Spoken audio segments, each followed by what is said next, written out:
Bismillah, alhamdulillah, wassalatu wassalamu ala rasulillah wa ala alihi wa sahbihi wa man wala wa ba'd. It's not only that it's Thursday night, there is a tornado warning and it's raining. SubhanAllah, I never travel to any one of my classes early on Thursday because I have class on Thursday at noon. But for some reason, I don't know how in the world this happened. I booked my flight to come early. So when I landed and I saw the storm, I just beat the storm literally with like minutes. So I said, Allah subhanahu wa ta'ala have the plan for me to land today. Allah knows if my flight comes late in the night, I will be able to land tonight or not. But alhamdulillah rabbil alameen. What's better than that is seeing these beautiful faces and get the opportunity to be with you tonight and talk about an issue which is very relevant to each and every one of us, which is the concept of fitnah. And it's relevant because we're living in the time where the Prophet ﷺ have warned us and have told us that there is a time, this is definitely part of the time where so many tests and tribulations and confusions that Muslims living in, and today more than before, and Allah knows what's next. One time the Prophet ﷺ woke up in the night, in the middle of the night, as Al-Bukhari reported, min hadith Salama radiyallahu anha, she said, the Prophet ﷺ woke up in the middle of the night, and he said sallallahu alayhi wa sallam, fazi'a, he was terrified, and he said sallallahu alayhi wa sallam, Subhanallah, Subhanallah, ما أنزل الليلة من ما أنزل الله من الخزائن ماذا أنزل الليلة من الفتن. He said sallallahu alayhi wa sallam, Subhanallah. And the Prophet ﷺ usually says Subhanallah when there is something wrong. Today, unfortunately, because of the lack of understanding Arabic language, we always say Subhanallah when we see something good. You see something good, we say Subhanallah. As a matter of fact, the Nabi ﷺ says Subhanallah when you see something bad, not with something good. Anyway, so the Nabi ﷺ, whenever he see this word, there's something wrong. And he, sallallahu alayhi wa sallam, was, you can tell he's not, he's terrified, he's worried about what is descended from the heavens that night, which is something Allah subhanahu wa ta'ala decreed upon the ummah of Muhammad sallallahu to face.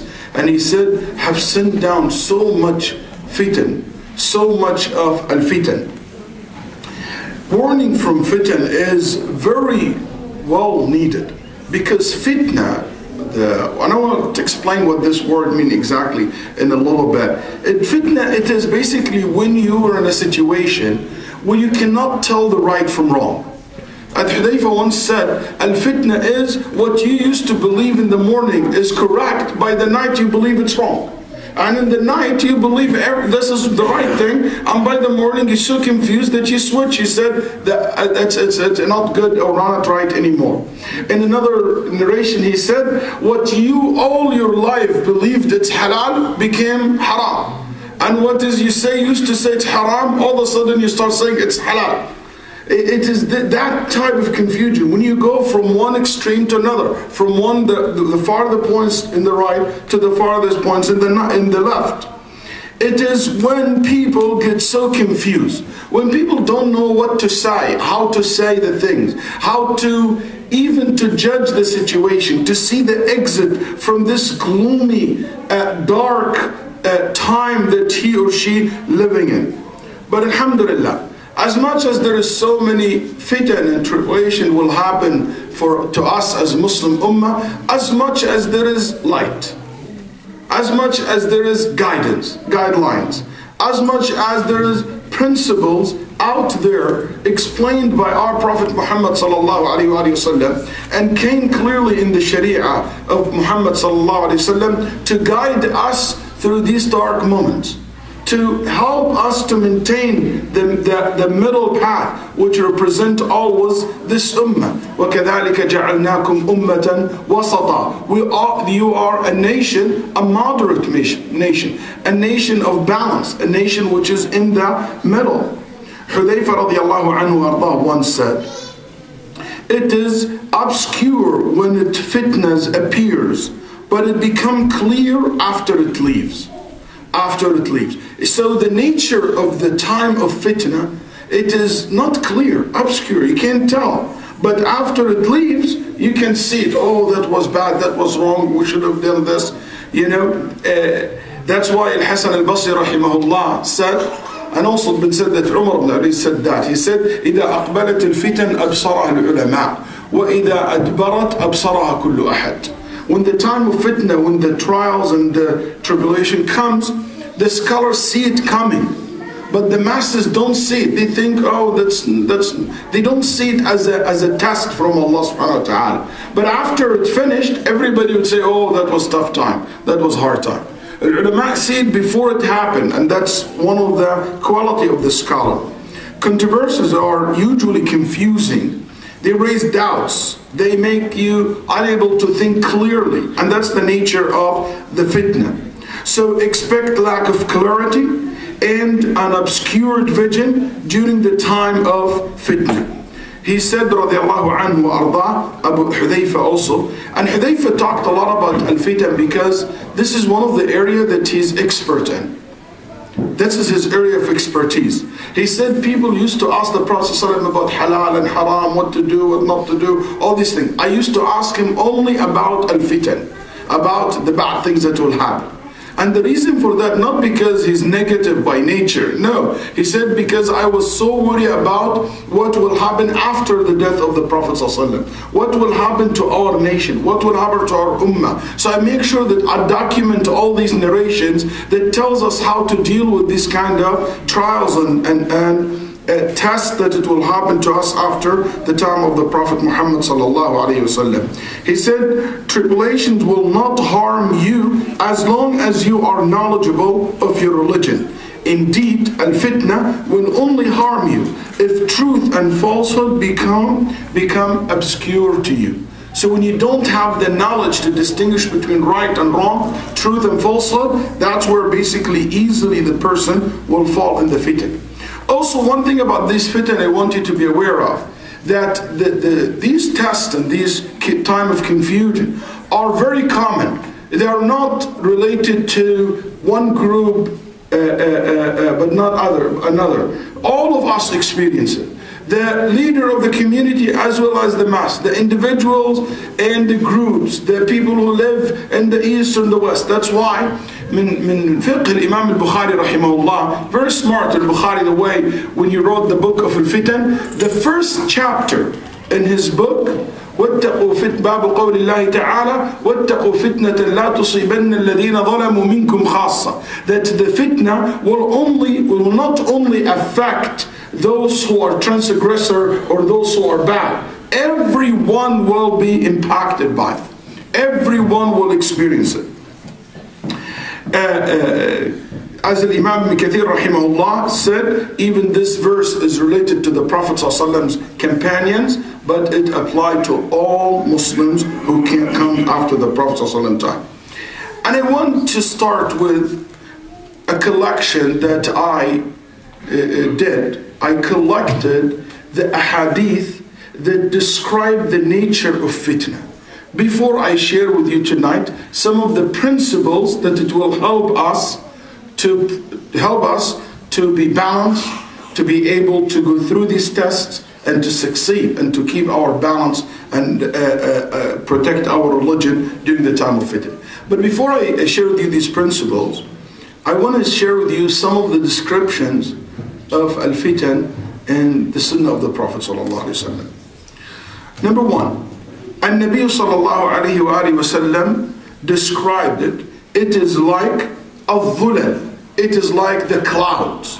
As it came in hadith Karz al-Khuza'i radiyallahu anh, that he said, قال النبي صلى الله قال رجل لرسول الله هل للإسلام من منتهى. Ya Rasulullah, where Islam will reach, how far it will reach. Then the Nabi ﷺ spoke, and among the things that he mentioned, قال أيما أهل بيت من عرب أو عجم. Any household or any group of people among Arab or non-Arab, Allah wants the intent good for them. أراد الله بهم خيرا أدخل عليهم الإسلام. He will guide them to Islam. Then he said, the man, then what after that? What after all these nations, all those people get to know about Islam? What's next? Then the Prophet ﷺ said, ثُمَّ تَقَعُ فِتَنٌ كَالظُّلَلِ. It will happen, fitan, tests and trials that those people who became Muslim will experience. And these trials look like the clouds, the pieces of cloud, dark, gloomy, thick, one after another. That's the metaphor here, give you all these meanings. Then the Nabi sallallahu alayhi wa sallam said, then after that will come another type of fitna, another type of tests and trials. Then he said sallallahu alayhi wa sallam a very scary description to the situation of the Muslim Ummah at that time. He said, ثُمَّ يَلِي ذَلِكَ وَالَّذِي نَفْسِي بِيَدِهِ تعودون فيها أيام تعودون فيها أساود صبا. An asawid, which is a type of snakes, very aggressive snakes. صبا بالتخفيف أو التشديد صبا. It is snakes that they attack one another, that they bite one another until one of them die. So he said that's how it will be the situation, that people fight one another and basically attack one another until they leave the other one dead. يَضْرِبُ بَعْضُكُمْ رِقَابَ بَعْض. You will be killing one another.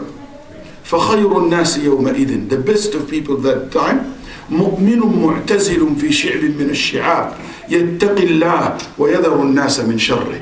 The best of all people at that time, a believer will abandon and avoid and will not take part of this kind of wars and killing and civil wars, and will be alone, away, worshipping Allah subhanahu wa ta'ala and protecting people from his evils.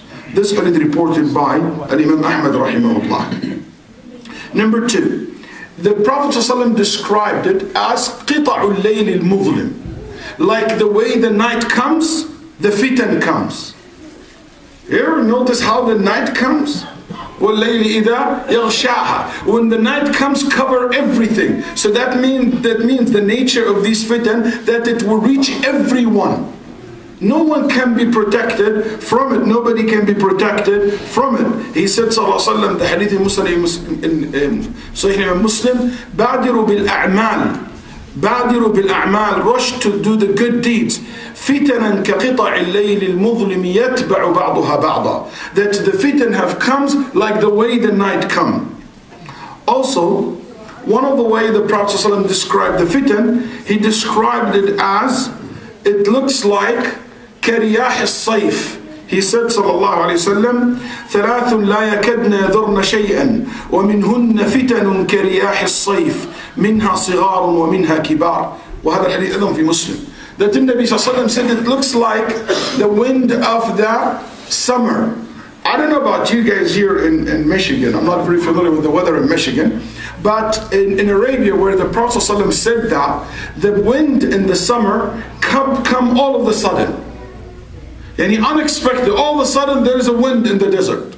In the summertime, the wind come fast and come quickly, and sometimes they are short, but they are very strong. So what the point the Prophet ﷺ trying to say, that the nature of fitan, it will happen all of a sudden, unexpected.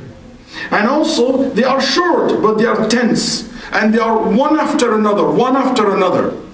Also, the Prophet ﷺ said in another hadith, which is hadith in al-Bukhari or Muslim, he said about the fitan, أنها تموج كموج البحر في حديث حذيفة رضي الله عنه. He said, sallallahu alayhi wa alihi wa sallam, he said that these fitan, ولكن الفتن التي تموج موج البحر قال عمر. I want to ask you about the fitan that the Prophet ﷺ told us, which it looks like the waves of the sea. What's the metaphor here, or this figure of speech means? It means it is continuously coming one after another, one after another, one after another. It's like the wave, never stop. Some of them are huge, some of them are small, some of them big. So that's the nature of the fitan. They are consistent. They happen all of the time. So if you ever think that there will be kind of break, that's not how the fitan is. So that's why I want you to be very aware of how the Prophet ﷺ described it for us.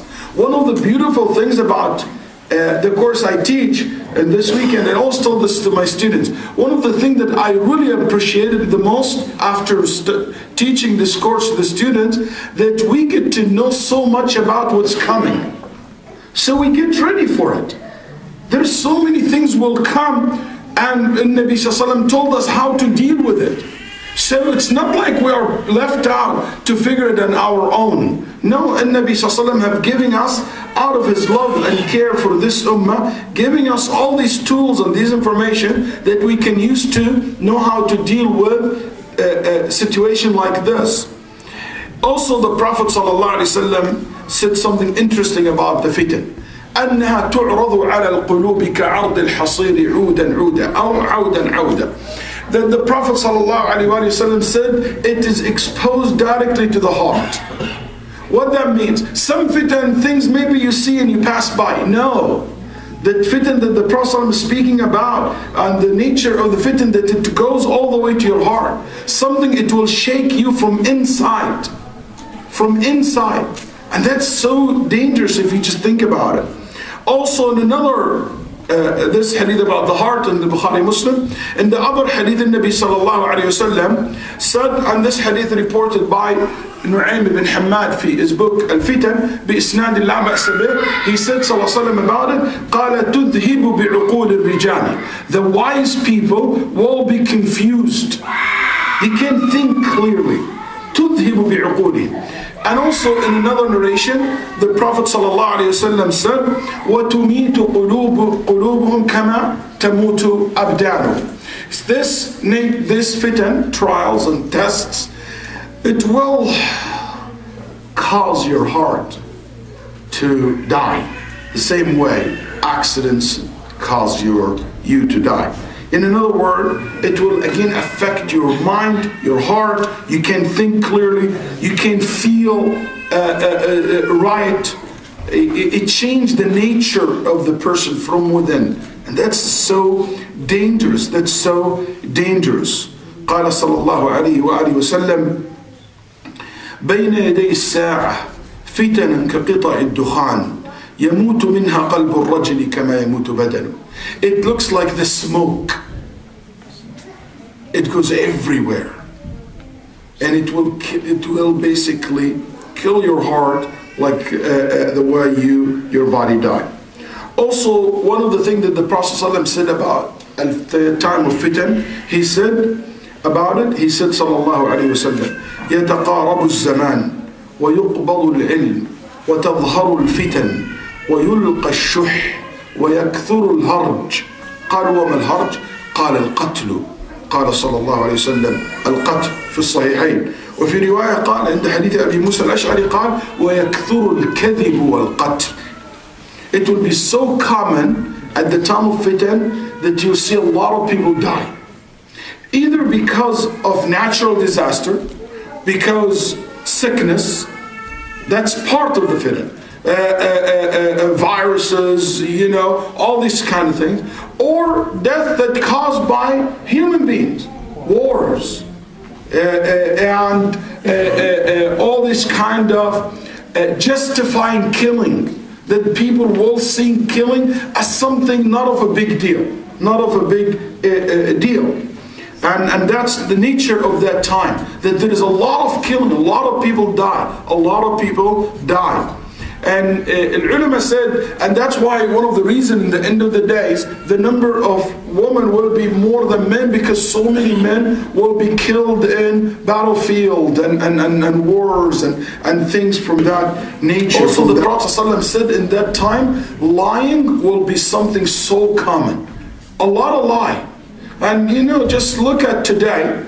I have WhatsApp group, that I always receive like all these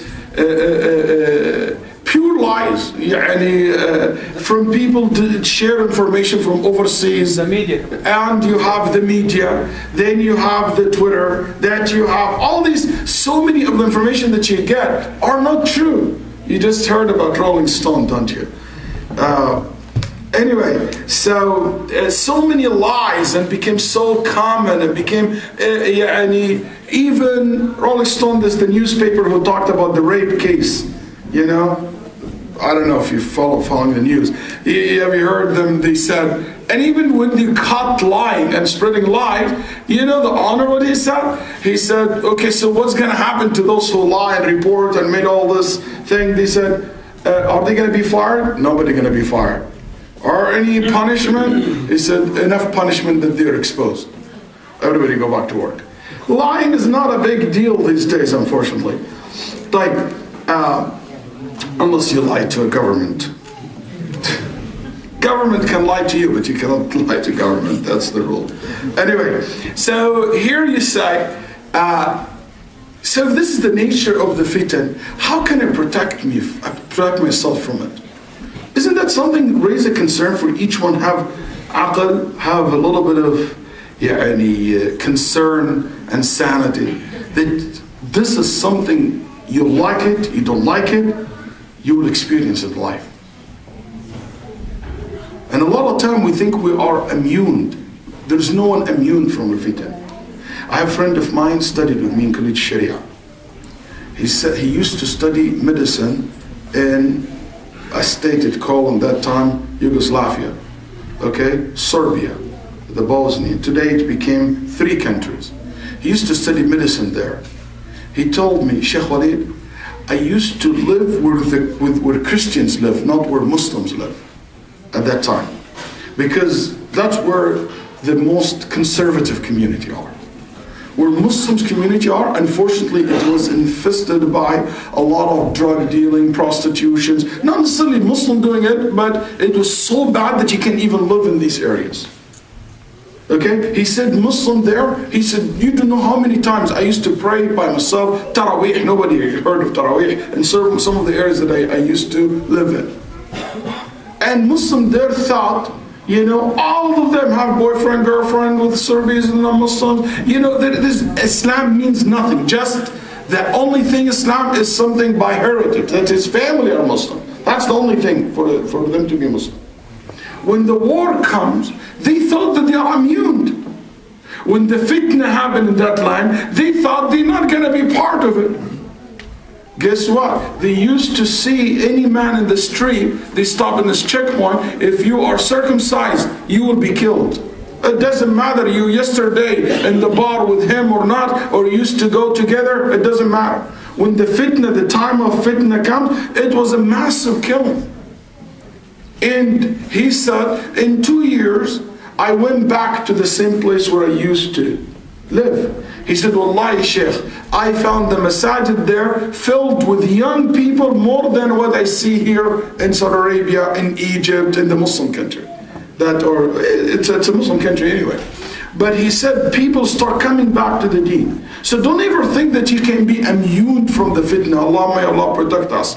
But we have to be ready for it, to know what are the guidelines that the Sharia have given us, so we can know what is the dawabit, the guidelines that every Muslim should know when it comes to dealing with fitna. Number 1 is to know what is fitna. The word fitan, it's plural, comes from the word fitna. There is a great scholar, his name Al-Azhari, not because he graduated from Al-Azhar, no, that's his name. The Arabic, he's a great scholar in Arabic. He said one of the most important linguistic people that we refer to when it comes to defining word. He said the Arabic word fitna includes meaning of testing and trial. The root is taken from the phrase fatantul fiddata wa dhahab, which it means assayed or tested the quality of the silver and the gold. Meaning, I melt the metals to separate bad from good. Separate bad from good. Similarly, the word fitna, because this is help you to answer a question you say, Sheikh, if it's so bad like this, why Allah decree something like that? Why God will let things happen like this? It happened because that's what it is. It is separate people. Separate the good from the bad. The evil from the good. It shows where the quality of you. Because the value of any person, shows in the time of trial, in the time of test, not on the time of comfort and ease. Your value doesn't show unless Allah put you in a real test to see how you will respond, how you will deal with it. So that would show the value of the person. Where do you stand in the time of test? There is a very nice way to put it. They said people's value is like zeros. Where you put the zeros, it shows the value of the zero. If you have number 1 and you put 10 zeros before the number, it's remain 1. But you put 1 0 after the number, it became 10. Where do you stand? That's what makes your value. That what basically represents your value. So here, this is the nature of fitnah. So al-fitnah, it is what Allah subhanahu wa ta'ala tests us with in relation to our religion and in relation to our worldly affair. إذن هي ابتلاء في أمور الدين والدنيا تظهر سرائر الناس ومعادنهم, to show the quality of the person. Not because Allah lacked the knowledge of knowing your quality. No, to show you yourself.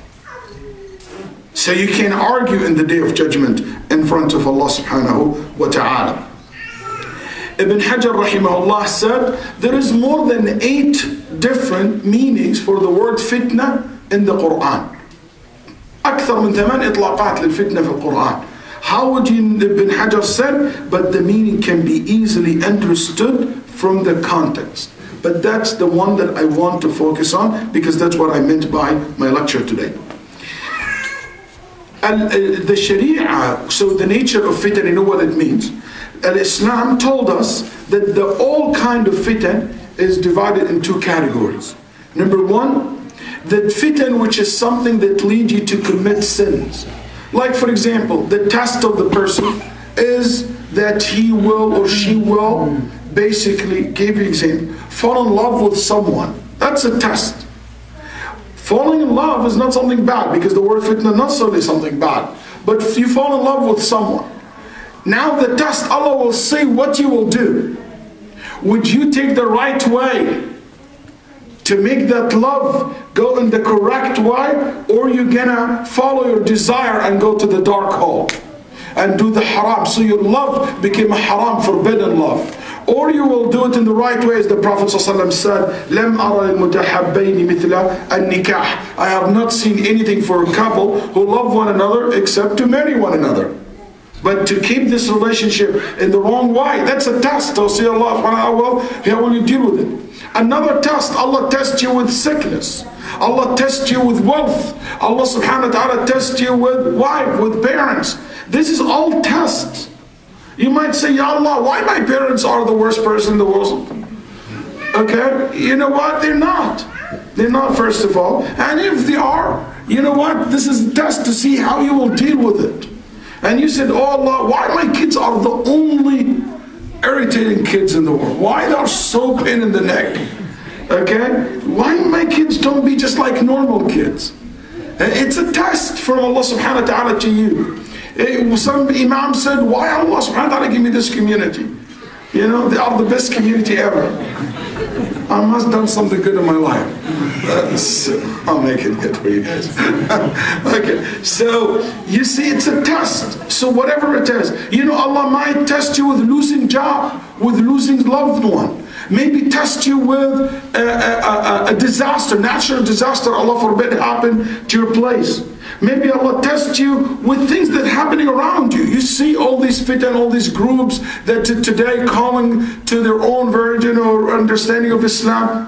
Why I'm living in a time to see how you respond, how you deal with it. So these are so many different types of tests that Allah subhanahu wa ta'ala wants to say how you respond. So it either has to do with sins or has to do with things that it has to do with ideologies. Not just practicing, not just committing sins. It has to do with understanding. And this is the worst type of sins.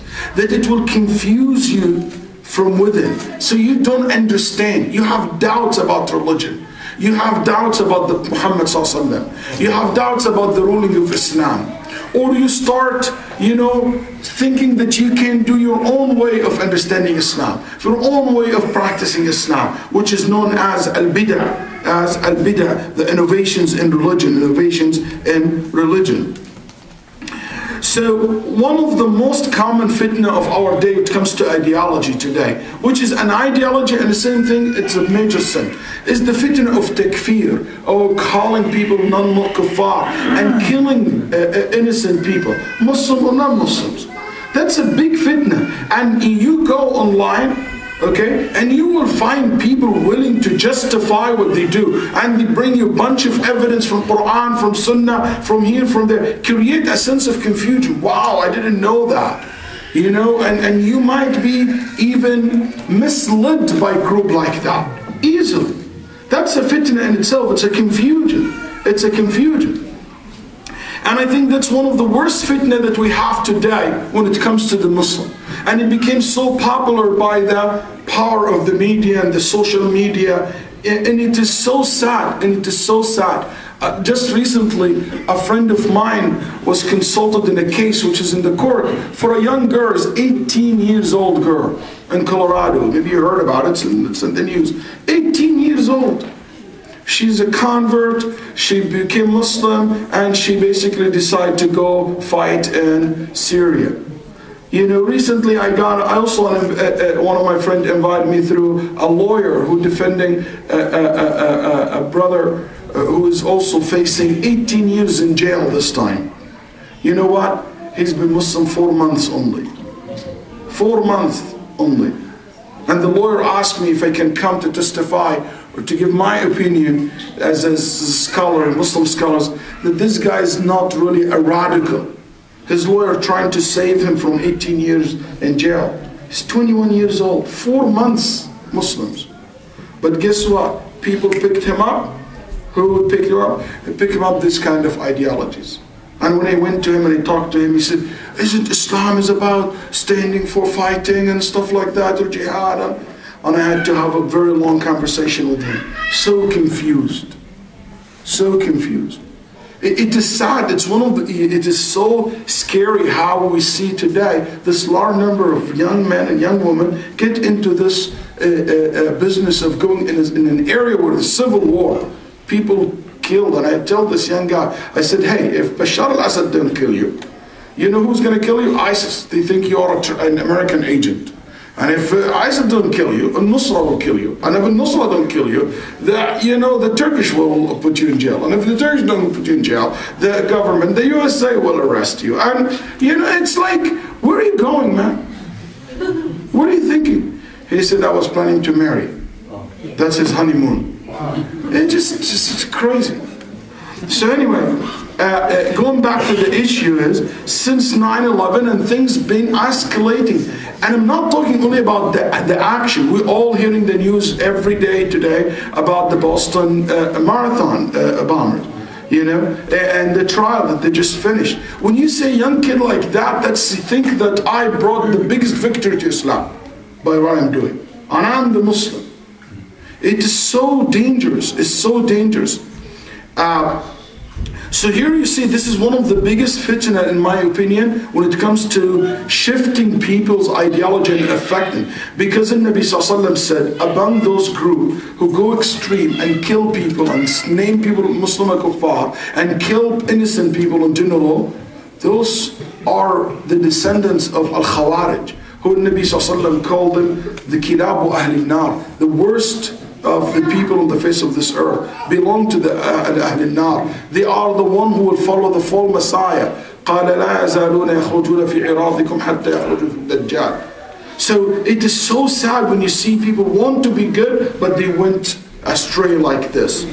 Another fitna in our time, which has to do a lot of ideologies, in my opinion, the extreme liberalism ideas, which is something been exposed also to Islam under the banner of modernizing Islam, making Islam relevant, which is good. That's always the case. Everybody has a good banner. These extreme jihadist extremist group, they have a good banners. Al-Qital, Al-Amr bil-Ma'ruf, they all go good banner, good titles. But the devil in the details. Okay, so here you see, yes, modernize Islam, you know, being liberal, being open. These are nice words, but when you look at it, it to shake the foundation of Islam. There is nothing anymore can be said halal and haram, right or wrong, falsehood and true. Everything became relevant. Everything, it's your opinion. Everything. No, it's not my opinion. It's Allah's opinion. It's Allah's ruling. It's not my opinion in the end of the day. So this is another problem that we see even some du'at today, their foundation shake to the extent that they start shaking the principle of Islam, the principle of the source of religion, raising doubt about the authority of the Quran, the Sunnah of the Prophet ﷺ, the Sahaba radiallahu anhum ardham. These are so dangerous as well. Another fitna that we see happening in our time today. And I'll tell you that as long as we live, this type of fitna will increase and increase. But I just want to give two examples of modern fitna today that I think we should be very careful from. The first thing to know the fitna, to know what is the two categories, something to do with making sins or has something attack your ideology, your understanding of Islam. The second principle that you need to know is you always ask Allah to protect you from the fitan. You should not miss any single salah, any single night, and not to ask Allah to protect you from the fitan. And check yourself, do you really sincerely beg Allah to protect you from the fitan? Is it part of your daily dua that you said, Ya Allah, protect me and my family, protect me and my children, protect me and my community from the fitan, from the fitna, from these trials that shake the foundation of the person. You always ask Allah to keep you in the straight path. And Nabi sallallahu alayhi wa sallam used to say, Allahumma inni a'udhu bika min darra'a mudirra wa fitnatin mudilla. And this hadith, in Nabi sallallahu alayhi wa sallam, in hadith in Nasa'i, and it's an authentic narration, that in Nabi sallallahu alayhi wa sallam used to say, Oh Allah, I ask you to protect me from a fitna that will lead me astray. Also, and Nabi sallallahu alayhi wa sallam, in hadith Zayd ibn Thabit, anhu sallallahu alayhi wa sallam, annahu amar, he ordered the Muslim by saying, Ta'awwadhu billahi min al-fitan. Ask Allah to protect you from the fitan. He ordered us to say that. And in Nabi sallallahu alayhi wa sallam used to ask Allah to protect him from a specific fitan in the salah and outside the salah. It is so important that we train ourselves. Whenever we hear about fitna, that we ask Allah to protect us from it. Not to rush to it, not to explore it, not to be part of it. You always try to avoid it. قال النبي صلى الله عليه وسلم من سمع عن الدجال فلينأ عنه. If you hear about the Dajjal, run away from him. Don't come to the Dajjal. And the ulama said that apply to any kind of fitna, anything that can shake you. Don't go challenge it. It's not the time for it. Let's say there is a fitna happening in the masjid. Don't be a person who part of it to add more fuel to it. Stay away from it. There is a fitna in the community. There is a fitna in the country. There is a try, and I will give you what's the guidelines for this. But in general, the person always try to avoid the fitna. The Prophet ﷺ said, in the time of fitna, the one who is sitting better than the one who is standing. And the one who's standing better than the one who's walking. And the one who's walking better than the one who's running. So the Prophet ﷺ wanted to de-escalate the fitna, the involvement, the participation. And some people say, oh, but we have to take a stand. I'll tell you what about taking a stand. But let's put the default rule that the person tried to minimize his or her involvement. Like let's say Syria. That's a big fitna. Let's say a Muslim here now in my community came to me and he said, what do you think of the war happening in Yemen? You know, the Saudis' attack on the Yemenis. I mean, if I said good or bad, it's going to stop? Is anything going to happen? If I say good, people will be mad. If I said bad, people will be mad. So why would I make this an issue for my community? I wasn't asked to make a statement. You know, Saudi Arabia didn't ask me for my opinion first. If they did, I will give them my opinion about it. But this curiosity, that would create the problem. That would create the fight. Sometimes we bring issues. We want to put our, unfortunately, this is a common thing. People nosy, you know. People put their nose in other people's business and try to speak about things not related to them. If it's not related to you, avoid it, especially if not clear. Do I know everything about what's going on there? Do I really know that the amount of threat that the Houthi did to Arabia, or it is really Iran? I know, I just hear like anybody. So the amount of information, it is not clear for me. For me, it's a fitna. So I avoid speaking about things like making a judgment about it. So anything that it is not clear to you, learn and to avoid talking about it. Unless it's crystal clear to you and your statement will make a difference, that is something else. That is something else. Here are the guidelines. If your statement will cause more damage, you don't say it. If it will make, because people are tense. Okay, but if your statement will solve the problem, your involvement will solve the problem, no, go for it. Absolutely, you lead at that time. That's where leadership comes. But I'll tell you guys, I never saw a leader was born out of fitna. I never saw in my life a leader born out of fitna. Usually the leaders are made in the time of stability. They are leaders, but in the time of the fitna, they became true leaders to the community, to save and to protect their community. So this is an advice from the Prophet ﷺ to all of us in the time of fitan, that we avoided it. We avoided it. A lot of these people said, yeah, Shaykh, what do you think of participating in this? I said, yeah, akhi, it is at the least you can say this is a fitna, you have to abstain from it and not to be part of it. Can you imagine those who participate in killing people? You know, when I see these videos of the suicide bombers in Iraq or in Syria, and I see their videos, and he said, I'm marching to Jannah. Ya Habibi, marching to Jannah. How can you say that? How can you claim that I'm marching to Jannah? And you're killing innocent people, and most of the time you kill nobody except yourself. And this is what the Prophet ﷺ advised us to do, is to abstain from it, or to be part of it. A'udhu billah. Anyway, the third one, إذا ظهرت الفتن, when the fitan happen around you, remember these three qualities: الرفق, الحلم, التأني. Make sure that you are gentle. Make sure that you are not hasty, patient. Make sure that forbearing. Just think about before you act. Be gentle. In the time of fitan, things doesn't change by being mean and rough and no, just take it easy. Slow down, calm down. Take a deep breath. Think before you talk. Think before you act.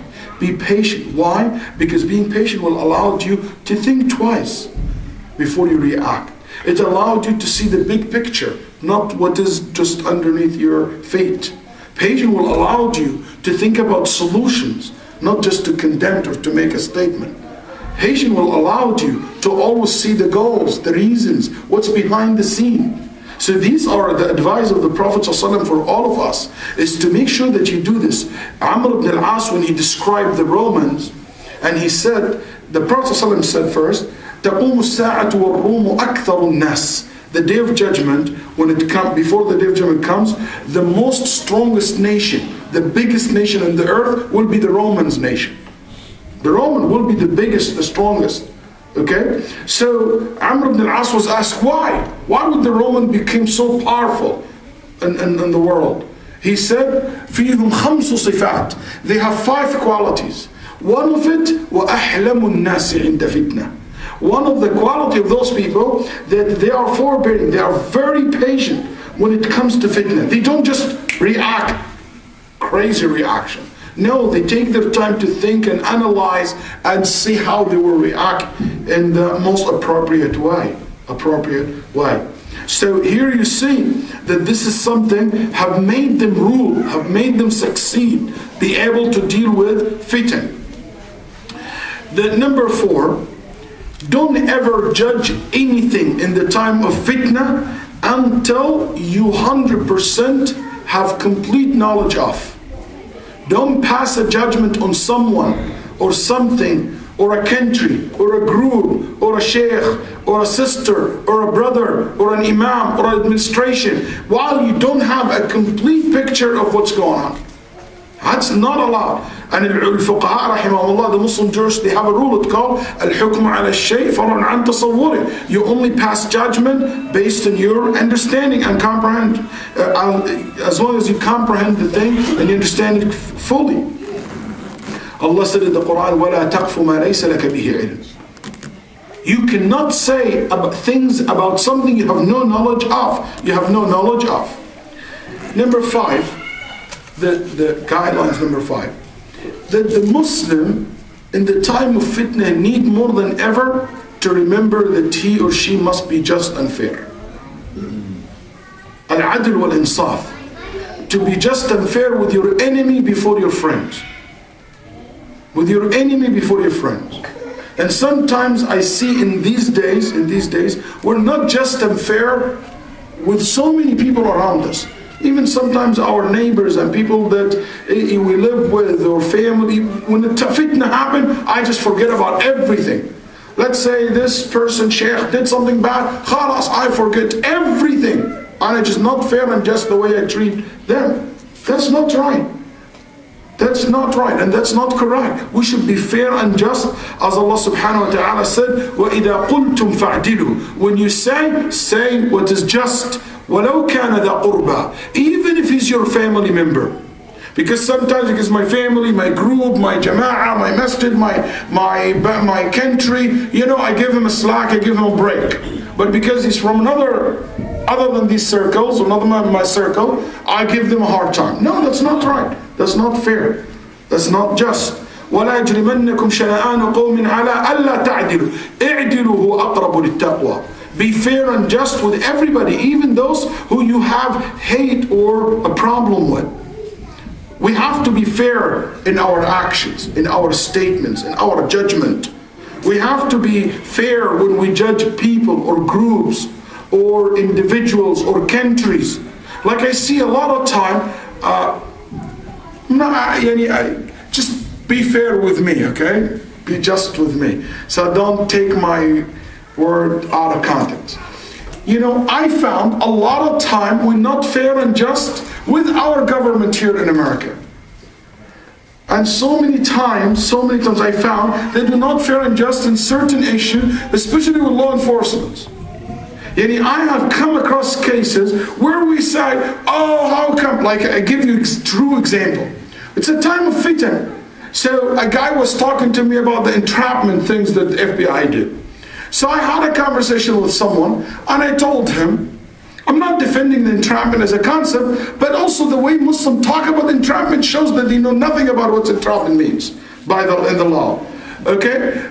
The masses when they talk about it. So I said to this guy, you know what, I know this case because it's in my town, in my state, in Texas. We're a guy. Okay, yes, he entrapped somebody, provide him a bomb, and he went in front of a building. And the agent was telling him, hey, blowing up the bomb, now it's a school time. How about if we make it, okay, after school? You will make your point, but you will not kill kids. He said, no, I want it next to the school, when the school is leaving, when all the parents are there. Alhamdulillah that this guy entrapped it. What if really a bad guy give him a bomb? What will happen?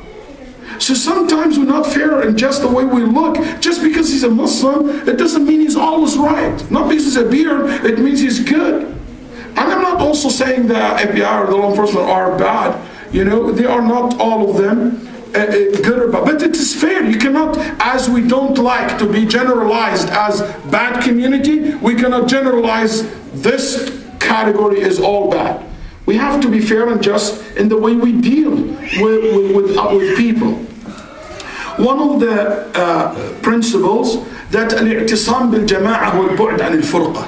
One of the most important principles in the time of fitan, that we come together around our leaders.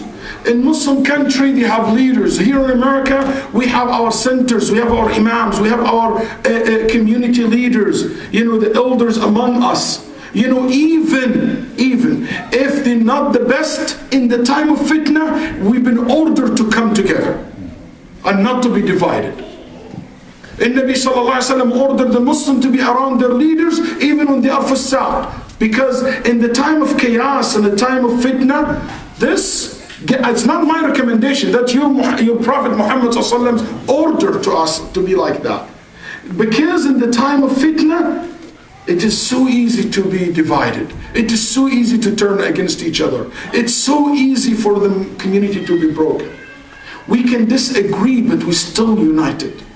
Al-Fuqaha'una rahimahumullah, the Hanafi scholars, when they talk about the issue of combining prayers, Dhuhr and Asr for, let's say, for rain. Hanafi, they don't believe in joining prayers for rain. But they said, you pray behind the Imam, the Maliki, who joined the two prayers, as a volunteer prayer. Why? So it doesn't look right. He's praying and you're leaving. You're breaking the community. That's why Ibn Mas'ud, when he prayed behind Uthman, and Uthman prayed 4 rak'ah, Ibn Mas'ud always said 2. But Uthman did 4. They said, Ya Abu Abdul Rahman, you always say we should pray 2 in Mina. Why did you pray 4? He said, Inna al-khilafa shar. Disagreement is evil. So what if I pray 4 rak'ah? In order for us to... Imam Ahmad rahimahullah said, he said, إِذَا صَلَّيْتُ خَلْفَ شَافِعِي قَنَتْ. And Imam Ahmad said, if I pray behind the Shafi'i, I made qunut in Fajr. So I don't break. As a matter of fact, Imam Ahmad led a salah in Baghdad once in a Shafi'i masjid. He made qunut in Fajr himself. To gather the people. That fiqh of gather, we living in a time of fitan. We don't have the leverage, brother and sister, to fight over small little things here and there. Difference of opinions here, even if it's fiqh or personal opinion. There is a bigger goal. I was in Colombia 2 weeks ago, and the Muslim community there asked me, how can we protect our community in Colombia not to be divided like you guys in America? And I said, one of my advice to you guys in Colombia, and I give it to any community, I said, the main reason for community to be split and divided when they don't have big goals. Whenever there is no goal, clear big goals that we all work for it, we will fight over the little things. But if we as a leader, we have clear goals up there, that's where we're all aiming towards. So these little things on the side, it doesn't matter anymore, because we all focus on the big picture, Number 7, hold into the Quran, to the Sunnah, to the way of the early Muslim generations. Why? Why not the Quran only? Because the Sunnah explained the Quran. Why not only Quran and Sunnah? Why I have to hold into the Salaf al-Salih, the early Muslim generation? Because Prophet Muhammad said, "Man ya'ish minkum fasayara ikhtilafan kathira." Whoever live after me will see so much confusion, so much differences. He said, so what's the way, how to survive? He said, "Alaykum bi sunnati wa sunnati al-khulafa al-rashidin al-mahdiyyin min ba'di." Hold into my sunnah, my way, and the sunnah of my khulafa. وَالْخُلَفَاء هُمُ الَّذِينَ خَلَفُوهُ فِي الْمُلْكِ وَالْعِلْمِ وَلَيْسَ الْمُلْكِ فَقَطْ. The khulafa, the one who basically carried the Prophet ﷺ role in the society as religious leader and political leaders. So that include one like Ibn Abbas, Ibn Mas'ud, Ibn Abu Hurairah radiallahu anhu arda, and on the top of all of them, Abu Bakr and Umar and Uthman and Ali radiallahu anhu, because they have gathered both. They had both type of khilafah. One of the meaning of holding into the Quran and Sunnah is to hold into the muhkam min al-nusus, the clear evidence. The clear evidence. If somebody come to tell you, oh, Allah subhanahu wa ta'ala said in the Quran, fight the mushrikeen. Yeah, but this is فيه تشابه. Go to the clear evidence, tons of verses. قاتل الذين يقاتلونكم كما أخرجوكم أول مرة. All the verses speak about fighting, referring to those who fought you, to those who transgress against you. Where the Prophet, what's more clear than the Prophet ﷺ tell them, you are all free to go when he entered Mecca. You don't need to be so, go to the muhkam, to the clear evidence. Someone tell you, oh, this hijab, it's culture, tell them, hey, what is culture? Allah said in the Quran, oh, Prophet, tell your daughters, tell the believing woman to lower their garments so they cover their bodies, and so on. Number 8, gather around the scholars. In the time of fitna, gather around the scholars. Allah subhanahu wa ta'ala said, وَإِذَا جَاءَهُمْ أَمْرٌ مِنَ الْأَمْنِ أَوْ الْخَوْفِ أَذَاعُوا بِهِ وَلَرَدُّوهُ إِلَى الرَّسُولِ وَأُولِي الْأَمْرِ مِنْهُمْ يعني علمائهم. You refer in the time of fear the matter to the leader of the scholars. Unfortunately, there is turn people away from the scholars. And that's so wrong. So wrong. Number 9, protect this. Hold your tongue. Worst thing in the time of fitna is to let your tongue loose. لا احذر لسانك أيها الإنسان لا يلدغنك إنه ثعبان كم في المقابر من قتيل لسانه. That العلماء رحمهم الله, every time we talk about fitna, they said warn this, and the Nabi صلى الله عليه وسلم said that. He said في حديث عقبة بن عامر, he said ابكي على خطيئتك, cry over your sins, وأمسك عليك لسانك وليسعك بيتك, stay at your home and hold your tongue and cry over your sins. The Prophet ﷺ, when they talked about fitan and they were sitting around him, he said ﷺ, إِذَا رَأَيْتُمُ النَّاسَ قَدْ مَرَجَتْ عهودهم وخفت أماناتهم وكانوا هكذا وشبك بين أصابع قال الزم بيتك واملك عليك لسانك وخذ بما تعرف ودع ما تنكر وعليك بأمر خاصة نفسك ودع عنك أمر العامة كما رواه الإمام أحمد رحمه الله. He said sallallahu alaihi wasallam, when you see people that nobody can trust, people are so confused and they're like this, he said in this case what you should do, stay home, control your tongue, follow what you're well aware of, leave the things that you never heard of before, and basically care for yourself and your family, nuclear family, and leave what the public is about. Let's wrap this up by saying, number 10, make sure that you don't apply the hadith for fitan into the particular day events.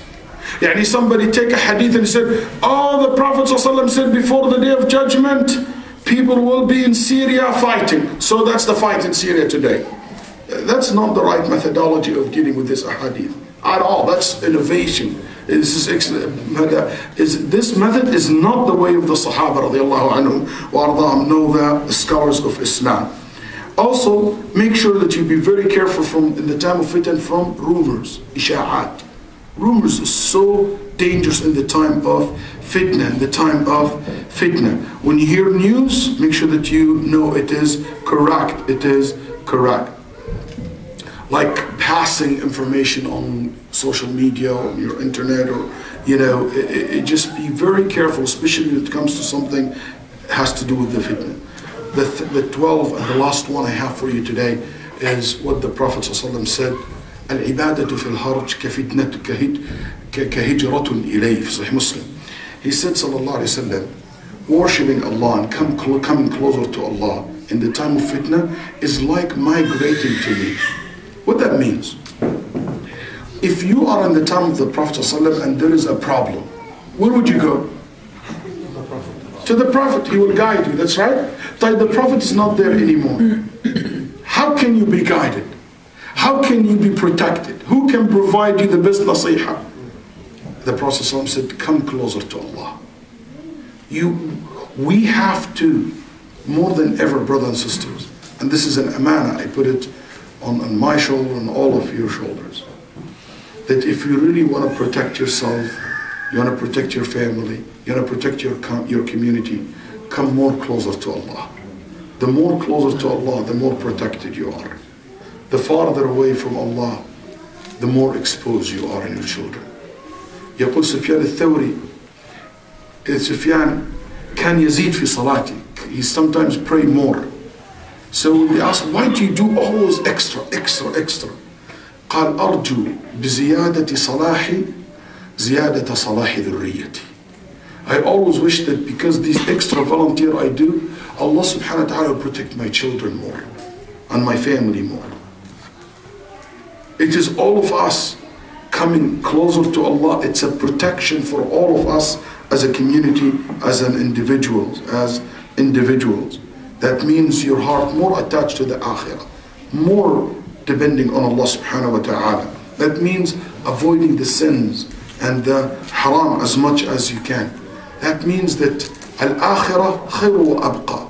It is much better for us. We always look at the biggest goal that we have is to please Allah subhanahu wa ta'ala. He said, sallallahu alayhi wa sallam, sabran ala yasir. It's a fitna for the ala yasir. But he said to them what? فَإِنَّ مَوْعِدَكُمُ الْجَنَّةِ. The time is Jannah, or we meet at Jannah. Always remember this, in the time of fitna, make it so easy for you. You always know that I stay on this course until I meet Allah Azza wa Jal, subhanahu wa ta'ala, and in Jannah. قال صلى الله عليه وسلم, and this hadith, we end with it. الحديث رواه أبو داود رحمه الله عن المقداد بن الأسود عن النبي صلى الله عليه وسلم أنه قال إن السعيد لمن جنب الفتن. The Prophet ﷺ said, as Al-Muqdad bin Aswad reported, the joyful one is he or she who safeguarded from tribulation. 3 times he repeated this, sallallahu alayhi wasallam. The one when afflicted, bears patience, and when what patience that is. وَمَا الصَّبْرِ, يعني the person, that's his or her attitude in the time of fitan. Joy, a person who safeguarded from the fitan, doesn't mean he doesn't experience it, but he is safeguarded from being affected negatively by them. Thank you very much for you guys being a wonderful audience, and sorry I couldn't put any time for questions. I know I'm already delayed the Isha prayer, but alhamdulillah, you have great student of knowledge here, and people from ILM that they can take care of your questions if it's needed. I wish to see most of you, inshallah, or all of you tomorrow. And my Friday khutbah will be in Kenton. Kenton, that's all it is. Canton. Okay, and 7 o'clock, the first session I will be giving. My courses talk about the world of the unseen, and maybe